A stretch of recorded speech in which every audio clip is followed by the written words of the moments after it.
படத்தில் ரசிக்கக்கூடிய விஷயமா நான் பார்க்குறது வந்து கமல் அண்ட் த்ரிஷாவுக்கான அந்த கான்வர்சேஷன். என் பேரை சொல்லு அப்படின்னும் போது, ஏன்னா நம்ம வந்து ரிவ்யூவிலே வந்து காந்திமதின்னு சொல்லிட்டோம். நம்ம வடிவுக்கரசிக்கு வந்து காந்திமதின்னு சொல்லிட்டோம். காந்திமதி ராஜேஸ்வரி அப்படின்னு போடுற அந்த இடங்கள்ல தான் மணிரத்னம் இருக்கிற மாதிரி எனக்கு இன்னும் ஒரு ஃபீல். அந்த கேள்விகள்லாம் என் பேரை சொல்லு அப்படின்னு கேட்குற இடத்துல மணிரத்னம் வந்து அந்த ரொமான்ஸ் சீன்ஸில் இருக்கிற மாதிரி எனக்கு ஒரு ஃபீல் ஆக்சுவலி. ஸோ மற்றபடி வந்து டெக்னிக்கலாக வந்து படம் வந்து கொஞ்சம் ரொம்ப ரொம்ப ஸ்ட்ராங்காகவே இருக்குது அப்படின்னு நான் சொல்லுவேன்.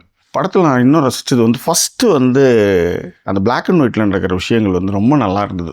அதற்கான கேமரா ஆங்கிள்ஸாக இருக்கட்டும், மற்ற விஷயங்களாக இருக்கட்டும் ரொம்ப நல்லா இருந்தது. ஃபஸ்ட் ஹாஃபில் வந்து கேரக்டர்ஸ்லாம் கனெக்ட் ஆகிற ஒரு விஷயம் வந்து எனக்கு தெரிஞ்சு செகண்ட் ஹாஃபில் அந்தளவுக்கு இல்லை அப்படின்ற ஒரு ஃபீல் எனக்கு இருந்தது.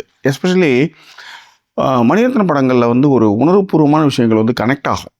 அது லவ்வாக இருக்கட்டும், அது ஃப்ரெண்ட்ஷிப்பாக இருக்கட்டும், வாட் எவர் இட் இஸ். ஆனால் இந்த படத்தில் வந்து இப்போ உதாரணத்துக்கு கடற்கரையில் வந்து அபிராமியோட கமல் பேசிட்டு வர அந்த சீனில் வந்து எனக்கு இன்னும் அந்தளவுக்கு ஒரு ஒரு கனெக்டிங்கே இல்லை. படம் பார்த்துட்டு இருக்கும்போது ஒய்ஃப் சொன்னாங்க,